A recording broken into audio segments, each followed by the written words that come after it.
I need you to get fire, CID, and 04 out here. This looks like a body that's burning.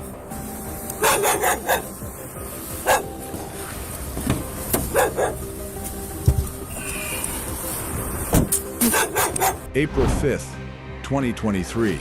A call comes into the Robinson, Texas Police Department about a brush fire near a residential street. What officers find when they arrive is not brush.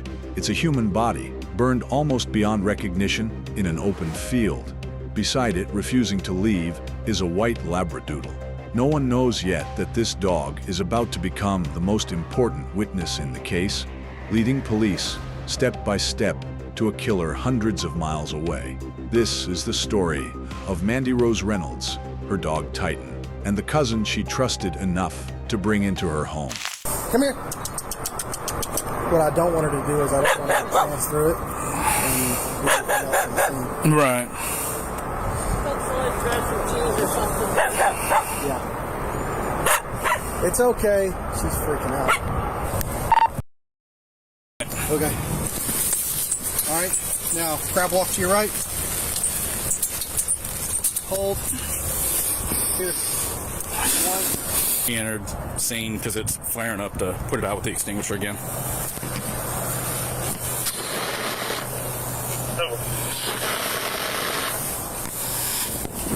Police leave a message with the number on file. Within the hour, they get a call back from a woman identifying herself as Mandy. She sounds relieved to hear about her dog, but something about the conversation doesn't sit right with the detective on the line. As you'll hear, the timeline doesn't add up, and the more questions he asks, the more defensive she becomes. This is Detective Perry. Hi, I just got a message saying you guys found my dog. We believe so. So, what is your dog? He's a poodle retriever mix. Poodle retriever mix? Yeah, he's white. Okay. Where does the dog belong? Well, I was on my way to Wichita, Kansas, and I live in San Marcos, and Titan is his name. He just ran off. He ran off from where? From Waco. Were you staying in Waco? No, I was on my way to Wichita. Okay, then you made a stop somewhere? Yeah, at a rest area. On its face, it's a simple story. A runaway dog, a worried owner. But Detective Perry knows something Mandy doesn't yet know he knows. This dog was found beside a burned body. Every detail she gives, the timeline, the location, the vehicle, is information he can quietly check. And the closer he pushes, the more agitated she gets. Okay. And what kind of vehicle do you drive in case we try to meet up and get this dog back to you? I was in a silver Toyota Camry. So your name is Mandy Rose Reynolds. Sure. Yes. What? I mean, what is the interrogation about? No, I'm just trying to make sure I understand why you know what? That dog, that's my dog you guys have. Let's get that straight, detective. Okay, and that's fine. I understand that. You know what? I'll just come to the pound. Goodbye. Mandy? Yeah. Hey, this is Detective Perry. I think we got off on the wrong foot. So the reason I'm asking some questions, I'm just going to be upfront with you, okay? We found your dog in a field, okay? In the field was a crime scene of a deceased person, and God. So I didn't want to give you all the details because that's kind of sensitive, right? But that is why I was asking some questions to verify how the dog got there, what's going on, and so I think it's just fair for me to let you know that information to understand why I'm asking certain questions, okay? Oh, wow. So I do apologize. I should have probably told you that easier, but some things you just don't want to disclose to somebody because they might have trauma from the past as well. Well, sure, and I've just been stressing about Titan, and we paid a lot of money for him. This is the moment in the call where most listeners feel the hair go up on the back of their neck. A woman who's just been told a body was found near her dog doesn't ask whose body or what happened. She asks how long the dog was exposed. Perry notices it too. He keeps the conversation going, looking for the one detail that will crack the story open. Whose phone is this really? So this number comes back to a different name. Are you on somebody's phone plan? No, yes.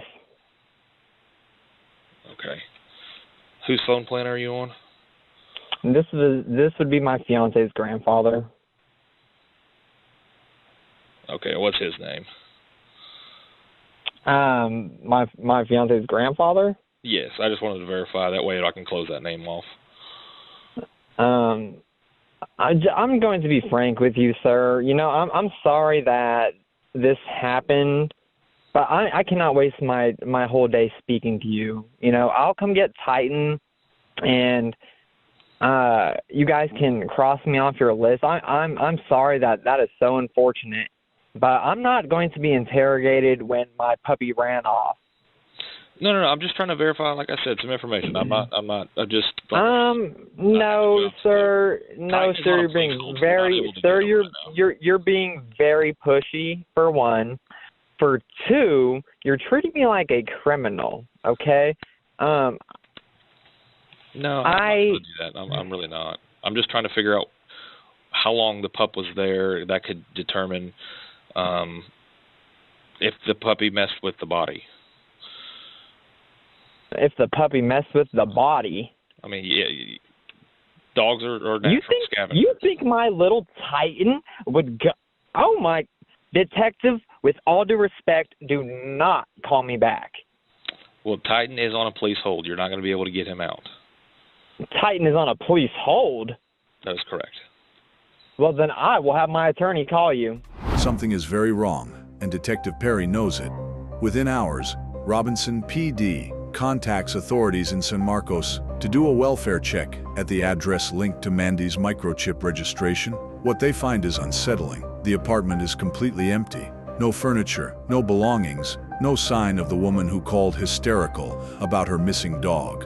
Her car, a black Honda Accord, is gone too. If that woman on the phone really was Mandy Reynolds, where is she now?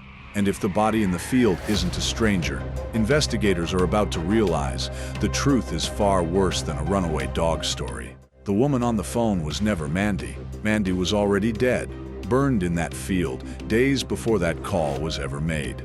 The autopsy is conclusive. She was shot in the head, then her body was placed inside a large plastic storage container and set on fire in an attempt to destroy the evidence. Investigators recover a spent shell casing at the scene. The question now isn't what happened to Mandy, it's who made that phone call pretending to be her, and why. Had recently opened her home to her cousin, Derek Joseph Dagno, giving him a chance to get back on his feet.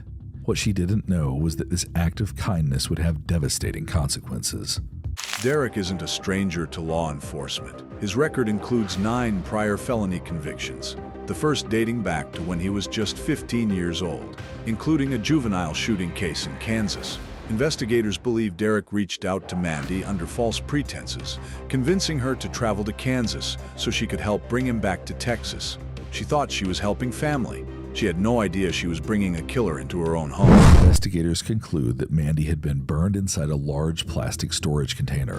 3 days after the fire was first reported, Derek Dagnogo is spotted driving Mandy's car in Wichita, Kansas, exactly where the Mandy phone call said the car was heading. When officers attempt a traffic stop, he doesn't pull over.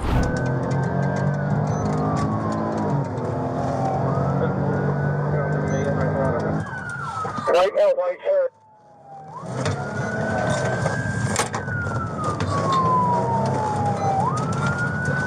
Lock the Dillons down. Take us to the backside. They've got 3 up here. Sure, hold on. I'm approaching Tyler right now. Take us to the back. Watch that bike. Do we have suspect description? Did he run into? Yeah, he ran into the Dillons. White male, white shirt.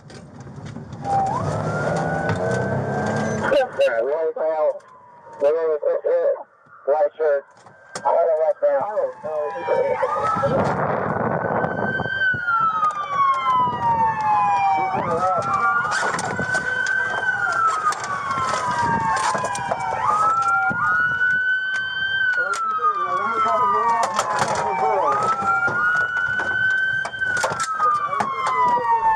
For just over 2 minutes, Derek hides inside the store, tucked behind a shelf of canned goods, while officers methodically clear the building aisle by aisle.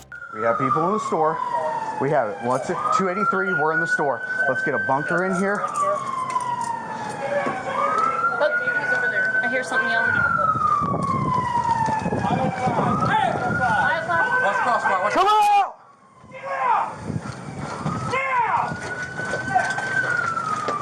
You make any movement, you will be killed. I got hands. Crawl out. Crawl out towards the sound of our voice. Somebody get less lethal. Somebody's got to back off one direction or the other. Place lethal. Go ahead. Hold on. Crawl out towards us. You're going to have to move with me.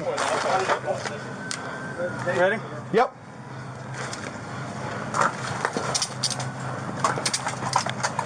Pull them out. 283, clear the air. One in custody. We need to go with cameras.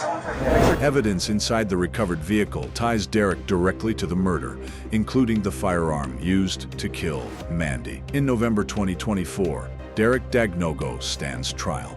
Prosecutors lay out the surveillance footage, the murder weapon, his flight from police, and his extensive criminal history. The jury deliberates for just 30 minutes before returning a guilty verdict. Derek Dagnogo is sentenced to life in prison.